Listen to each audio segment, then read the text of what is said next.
Mas Tessa, bahwa memang ada dugaan ini ada tujuan politiknya dalam penetapan tersangka, kemudian tidak jadi ditahan, itu semua kental dengan aroma politik, Mas Tessa. Ya, saya akan menyerahkan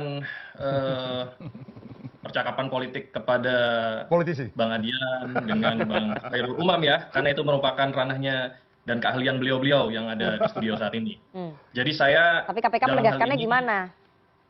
Dalam hal ini yang pertama ingin mempertegas penyampaian Prof. Jamin bahwa apa yang dilakukan oleh tersangka ini, yang diduga dilakukan oleh tersangka ini betul bukan merupakan jenis korupsi pasal kerugian keuangan negara, di mana di pasal 11 huruf B itu minimal harus 1 M.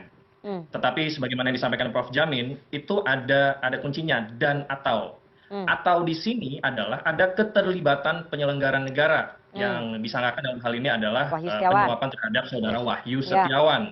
Jadi ini perlu diperjelas, tidak diperlukan adanya kerugian negara di sangkaan pasal ini terlebih dahulu. Itu yang pertama. Yang kedua, saya dalam hal ini mewakili penyidik, mewakili lembaga, hanya bisa menyampaikan bahwa KPK akan bekerja secara profesional, prosedural dan proporsional dan tidak akan mengambil bagian diskusi politik, walaupun saat ini kita berada dalam talk show politik ya. Namun saya akan menyampaikan selaku jubir KPK sesuai dengan fungsi tugas KPK. Oke, karena sulit untuk bisa memisahkan unsur ataupun aroma politik dalam kasus ini, Mas Tessa. Ya, kembali bahwa KPK digaji untuk melaksanakan tugas, tetapi tidak untuk berdiskusi di ranah politik. Itu ada ahlinya dalam hal ini, ada Bang Adian, Bang Khairul Umam, ahli hukum ada Prof. Jamin, ada juga dari sisi kuasa hukum. Jadi KPK juga dalam hal ini tidak menginginkan perkara ini berlarut-larut.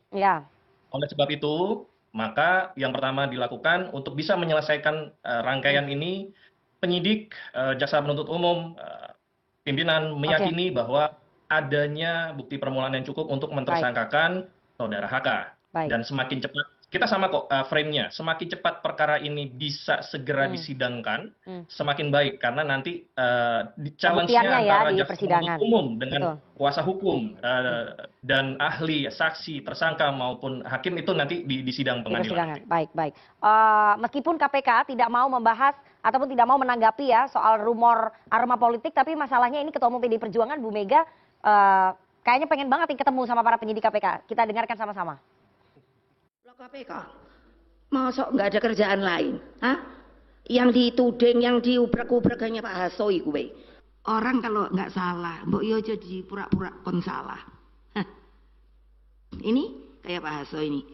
Aku tuh sampai mikir, lah ngopo toh kayak orang tersangka aja nggak banyak loh. Yang digoleki dia aja.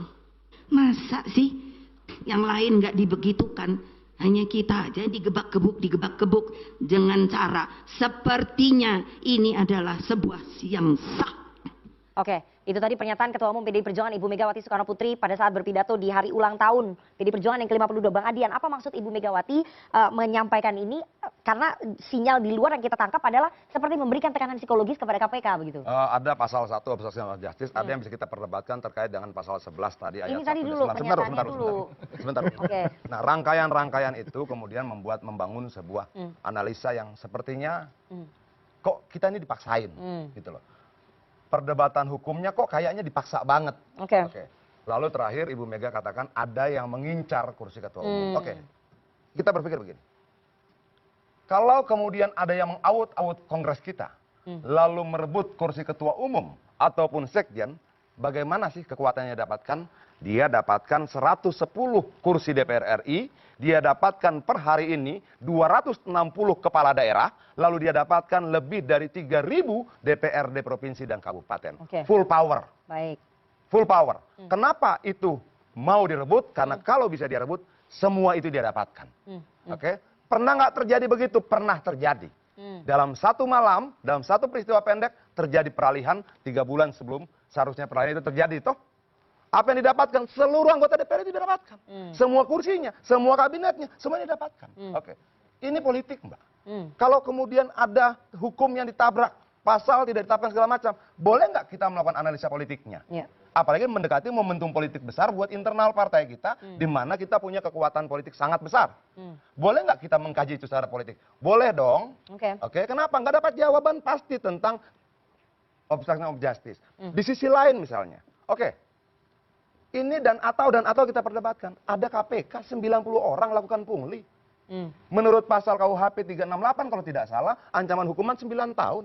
Cukup disuruh berbaris oleh KPK minta maaf. Kenapa ini boleh minta maaf?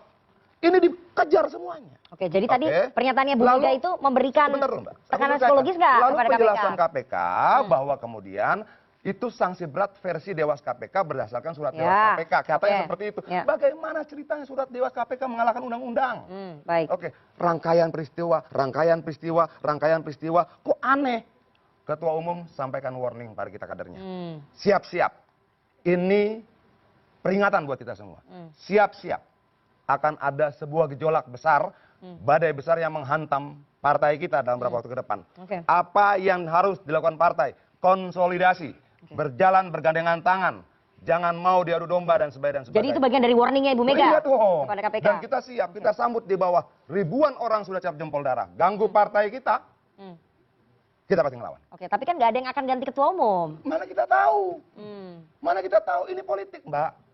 Kalau kemudian ada partai politik baru berdiri misalnya, lalu kemudian kepala-kepala daerah itu pindah menjadi kader partai politik baru itu. Dalam waktu 1 minggu, partai politik baru itu bisa punya puluhan kepala daerah tanpa ikut pilkada. It's politik. Oke? Kalau taruhannya 1-2 orang, kita bisa perdebatkan. Tapi kalau bangsa ini, demokrasi, kita pasti ngelawan. Oke. Saya ke Mas Ronald. Mas Ronald, itu tadi adalah bentuk warningnya Ibu Megawati Soekarno Putri kepada para penyidik KPK. Jadi yang ingin saya tanya sebagai mantan penyidik KPK, ada faktor-faktor psikologis nggak itu yang mempengaruhi diskresi penyidik untuk tidak menahan tersangka ya? Salah satu ada di warningnya dari Ibu Mega. Kembali lagi Mbak, kita nggak bisa, saya sebagai penyidik dan saya yakin juga dengan rekan-rekan penyidik yang sekarang menjalani, mereka menjalankan tugas berdasarkan yang mereka jalankan. Jadi tidak melihat dari faktor politik ataupun hukum. Kalau misalnya politik di sini ada Bang Adian, ada Bang Umam juga, dan juga. Dia tanya gua. Ya, ada hukum juga bisa kita lihat juga Mas Aldi dan Prof ya. Namun kembali lagi Mbak, saya mendukung ini kan adalah perkara yang sudah lama ya Mbak ya, dari 2020 sampai sekarang. Ya mungkin ini adalah salah satu perkara pertama yang diangkat. Jadi bukan masalah pilih. Menurut saya PR KPK ke depan, Mbak. Apakah ini akan melanjutkan? KPK yang menyelesaikan PR kasus besar. Ya, bukan hanya ini, Mbak. Ada sekitar, terakhir saya keluar KPK ada sekitar 7 DPO. Dan sekarang ini kan baru selesai sekitar 3 atau 4 ya. Kenapa hasto yang perkara hasto ini, perkembangan perkara dari Harun Masiku ini sedang diselesaikan oleh KPK? Ya menurut saya sih biarkan saja dulu. Karena menurut saya masih banyak PR-PR yang lain. Bukan saya menegaskan bahwa ini adalah politik atau tidak. Jadi menurut saya apakah KPK yang menjalankan tugasnya dengan baik atau benar, ini adalah PR ke depan yang harus dijawab oleh ketua KPK sendiri. Oke, tapi saya ingin tanya, sebagai mantan penyidik KPK, apakah Anda mengakui bahwa intervensi politik terkadang mempengaruhi diskresi para penyidik? Untuk pimpinan sebelumnya, saya merasa seperti itu, Mbak. Oke. Untuk saat ini mungkin berani ya antara... Anda yakin pimpinan sekarang berbeda dengan pimpinan yang sebelumnya? Dipilihnya sama loh sama DPR, Komisi 3 juga. Ya, banyak dikritik juga oleh masyarakat sipil. Saya cukup kenal ya dengan pimpinan KPK saya, khususnya Pak Setio. Pak Setio pada saat saya menjabat sebagai penyidik adalah direktur saya langsung, direktur penyidikan. Dan pada saat saya menjalankan tugas atau melakukan penggeledahan, penahanan, bahkan melakukan pemanggilan tersangka atau saksi, beliau tidak pernah mengintervensi atau menghalangi atau menunda-nunda. Berbeda dengan pimpinan sebelumnya. Jadi berkaca dari situ kita bisa yakini, saya yakini pribadi mungkin ada keseriusan dari pimpinan sekarang berbeda dengan pimpinan sebelumnya. Oke, baik. Saya putar. Sorry Bang, maksudnya gini. Memang kalau kemudian kita tidak mau masuk pada analisa politik, harus ada penjelasan tentang pasal-pasal itu secara jelas dan berlaku umum. Harus ada penjelasan kenapa 90 anggota KPK melakukan pungli.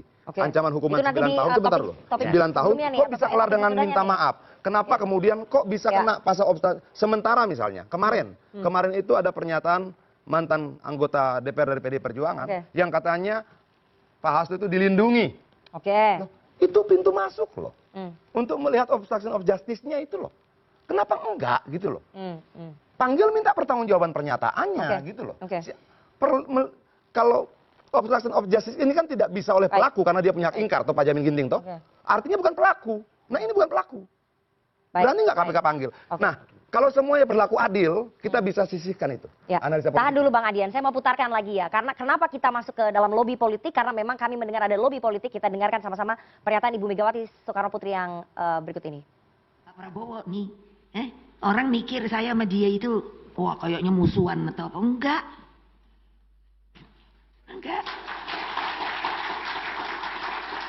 Nah, tapi saya bilang, Mas, kita kan boleh dong. Saya ketua umum, kamu ketua umum. Kalau kamu dibegitukan, melihat anak buah kamu dibegitukan, apa rasanya sebagai ketua umum? Pasti perasaan kita sama. Terdengar sangat emosional nih Bu Mega, Bang Adian menyampaikan hubungannya baik-baik saja dengan Pak Prabowo, tapi menyinggung kalau misalnya ada anak buahnya yang dibegitukan. Apakah kemudian ini merupakan message dari Bu Mega ke Pak Prabowo terkait dengan nasib anak buahnya, Mas Hasto? Dibegitukan gini. Ada nggak beberapa kader PDI Perjuangan yang kemudian menjadi tersangka bahkan terpidana dalam kasus-kasus korupsi? Ada. Oke. Kita ngelawan seperti ini nggak? Nggak. Oke. Baru kali ini ya. Sebentar dulu Mbak Kenapa kita tidak bisa melihat unsur politiknya? Tapi di sini kental banget, gitu loh. Lalu Ibu Mega sampaikan, kalau anak buahmu dalam posisi yang sama seperti anak buahku, dipaksakan pasalnya, dipaksakan kasusnya, semua yang sudah dipanggil kembali. Si A, si B, si C sudah diputuskan oleh pengadilan sampai tingkat kasasi. Kalau salah dikoreksi. Sudah inkrah. Kenapa si A diputuskan sekian tahun penjara? Karena bukti 1, 2, 3, 4. Ketika ada bukti baru, artinya ini harus dipertanyakan dong.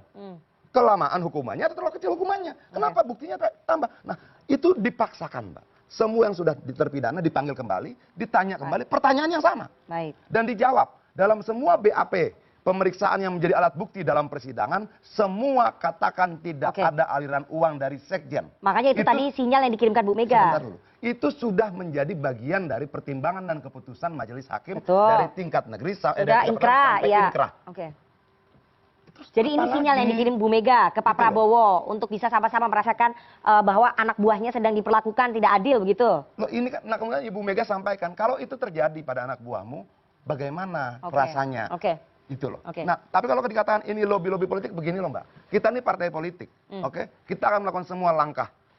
Advokasi litigasi kita lakukan, non litigasi kita lakukan. Non litigasi termasuk lobby politik karena kami dengar ada komunikasi antara Ibu Mega dengan Pak Prabowo terkait dengan statusnya Mas Hasto. Ada permintaan tolong kepada Pak Prabowo dengan barter dukungan PDI Perjuangan terhadap pemerintahannya Pak Prabowo. Begini Mbak ya. Benar nggak? Hubungan antara Ibu Mega dan Pak Prabowo ini bukan hubungan remeh-temeh, panjang dan dalam, yang kadangkala kemudian misalnya tidak bisa kita campur adukan dalam konteks sejarah kami sebagai aktivis 98. Kita hormati semua hubungan itu segala macam. Secara konstitusional mau setuju nggak setuju, lu merasa adil tidak adil, sudah Prabowo lah presiden terpilih. Kita hormati itu, kita hargai itu. Nah, penghormatan itu kemudian disampaikan oleh Ibu Mega dengan kita berharap oleh sekjen kemarin, Pak Prabowo datang pada kongres kita. Nah, dalam konteks kasus ini, berbicaralah kemudian Ibu Mega dari hati ke hati, secara publik, saya ini ketua umum loh. Jadi anak buah saya diperlakukan, itu sudah jelas disampaikan, diperlakukan secara tidak adil. Tapi lobby mempolitiknya ada ya, yang kami dengar memang kita ini partai politik, Mbak. Komunikasi politik. Ada komunikasi antara Pak Prabowo dengan Ibu Megawati. Pasti kita lakukan komunikasi politik. Pasti kita lakukan komunikasi politik segala arah. Untuk barter dukungan itu? Untuk keadilan. Tapi dengan ganti rugi ataupun tawar-menawar Pak PDI Perjuangan mendukung pemerintahnya Pak Prabowo. Mbak, kita ini kalau persoalan kursi sudah selesai dalam kepala kita. Yang kita perjuangkan tidak lagi kursi. Yuk kita berlaku adil. Keadilan yang kita tuntut itulah yang membuat pejuang kemerdekaan kita mau berperang. Negara-negara lain mau merdeka dan sebagainya. Kita minta adil, adil aja. Mas Umam, Anda melihat itu sudah diamini ya. Ada upaya litigasi dan non-litigasi. Salah satunya adalah komunikasi politik dan juga lobby politik antara Ibu Mega dengan Pak Prabowo. Bahkan disampaikan secara eksplisit message-nya tadi dari Ibu Mega ke Pak Prabowo. Anda melihatnya seperti itu ya? Ya, kalau misalnya tadi disampaikan oleh Bu Mega, itu menegaskan bahwa memang sudah ada komunikasi secara langsung antara Bu Mega dengan Pak Prabowo. Dan most likely memang dilakukan secara by phone ya. Dan kalau misal kemudian kita cermati positioningnya, artinya bahwa Bu Mega dan juga teman-teman PDIP memiliki kepercayaan cukup besar terhadap Pak Prabowo. Artinya bahwa dalam konteks pola relasi komunikasi politik ini, menempatkan ada kekuatan besar di luar Pak Prabowo yang kemudian masih memiliki jaring-jaring sel-sel kekuasaan yang kemudian bergerak. Yang kemudian itu menjadi argumen dari teman-teman PDIP tampaknya yang mendrive bagaimana pergerakan penegakan hukum menyasar elemen kekuatan tertentu di dalam PDIP itu sendiri. Nah, tetapi di saat yang sama tentu KPK memiliki basis argumen legal formal yang juga tidak bisa dipandang sebelah mata. Artinya bahwa memang dari beberapa aspek ya, tadi beberapa hal ya terkait dengan konteks 1 miliar tadi misalnya Bang Adian menyampaikan, memang sudah cukup banyak kasus yang ditangani KPK memang tidak memenuhi pasal itu. Tadi kita bahas mulai dari, saya masih ingat Bupati Purwodadi dulu sekitar Grobogan ya, 300 juta, DPD 100 juta, dan beberapa hal yang lain. Tetapi bahwa positioning Pak Hasto seolah kemudian itu menempatkan beliau bukan semata-mata sebagai big money, tetapi juga big name dan big power. Nah, ketika kemudian big name dan big power itu kemudian, yang saya pikir di dokumen UNCAC itu, United Nations Convention Against Corruption, itu juga menjadi bagian dari elemen kekuatan yang seolah kemudian menjadi bagian dari targeted people yang kemudian menjadi sasaran dari lembaga-lembaga penegakan hukum. Dalam konteks ini penegakan anti korupsi. Nah, oleh karena itu di dalam konteks ini meletakkan basis politik dan tidak politik memang menjadi cukup blur, tetapi bahwa nuansa politiknya diakui atau tidak memang cukup besar. Tetapi meskipun demikian, ya kita nanti akan lihat bagaimana kemudian konteks kasusnya kemudian diletakkan. Dan seringkali KPK kalau meletakkan kasus ya by definition, kemudian by proof memang terbukti. Tetapi bahwa kemudian kenapa ini disasar lebih dulu, kenapa kemudian besarannya seperti ini, kemudian impact seperti dalam konteks publik ya, let's say itu public interest dan sebagainya seperti apa, nah itu yang kemudian ada subjektivitas. Kalau misal dulu di era Pak Firly bisa terjadi seperti itu, mungkin ini konteksnya mafhum mukhalafah. Sebaliknya, bisa saja kemudian penempatan kasus ini menjadi bagian dari ranah subjektivitas itu. Mas Umam, kalau sudah ada lobby politik antara Ibu Mega dengan Pak Prabowo, apakah kemudian ini akan berpengaruh terhadap peta politik kita, intervensi kasusnya ini? Bisa saja ya, karena pertama, ketika kemudian PDIP memberikan trust yang cukup besar kepada Pak Prabowo, maka besar kemungkinan pola relasi oposisional antara PDIP dengan pemerintahan akan bergeser. Bukan konteks oposisi yang kemudian betul-betul secara frontal berhadapan-hadapan secara vulgar dengan kekuasaan, tetapi nalar kritisnya, daya kritisnya akan ditakar sesuai dengan proporsi dan juga tentu dalam konteks kepentingan politik ke depan. Yang kedua, ada dugaan kalau misal kemudian basis trust, political trust antara PDIP dengan Pak Prabowo terbentuk dan kemudian mengasosiasikan ada kekuatan lain di luar itu, maka kemudian tampaknya ada ekspektasi dari teman-teman PDIP untuk menggunakan kekuasaan yang saat ini dipegang oleh Pak Prabowo untuk menggebuk balik kekuatan itu. Oke, maksudnya apa sih ini? Dari tadi Anda bilang kekuatan maksudnya Pak Jokowi ya? Nah, kalau misal kemudian kita ya, langsung aja disebut gitu dari tadi. Begini, maksudnya kekuatan yang lebih besar PDI Perjuangan ingin bergabung dengan Pak Prabowo untuk menyaingi kekuatannya Pak Jokowi. Ya, itu kan sifatnya spekulatif. Dan tidak mungkin kemudian kalau misal kemudian ini disampaikan secara verbal dan sebagainya, bisa saja menjadi bagian dari delik. Tetapi bahwa kemudian kalau misal kita cermati dari timeline statement dari antar elit, ya ini endingnya ya PDIP dan Pak Jokowi. Apakah itu tetap masih dari situ ya? Fakta hukumnya, fakta politiknya, fakta hukumnya tidak clear, tapi fakta politiknya rasanya cukup clear. Oke, Prof Jamin, jadi kental sekali aroma politisnya, apalagi sudah ada komunikasi politik antara Bu Mega dengan Pak Prabowo. Jadi ini gimana nih nanti proses hukumnya?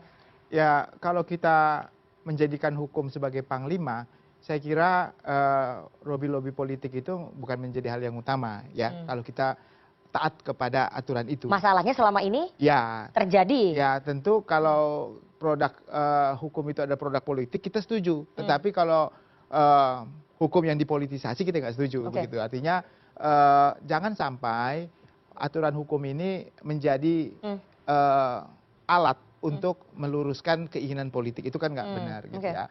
Jadi walaupun sering terjadi, tapi kan negara kita ini nanti ujung-ujungnya transaksional. Jadi dalam suatu hukum yang transaksional itu hukumnya nggak berkembang, pasti nggak berkembang. Makanya perlu ada independensi daripada setiap lembaga negara, termasuk KPK ini. Ya saya bukan pemimpin yang baru ini ya. Kita harus sepakat dari awal kembalikan marwah KPK itu. Kenapa saya bilang kembalikan marwah KPK? KPK itu dibentuk awalnya karena ketidakpercayaan kita kepada aparat penegak hukum, kepolisian dan kejaksaan. Itu marwahnya. Tapi kalau sekarang di dalam komisioner KPK itu lebih banyak unsur yang kita tadi nyatakan sebagai yang tidak mampu itu, sekarang dia balik, apalagi dia aktif ya, maksudnya tidak lepas dari institusi asalnya, berarti kan itu sama saja dia bagian dari penegak hukum itu. Gitu. Ini makanya kecurigaan itu bisa saja terjadi. Baik.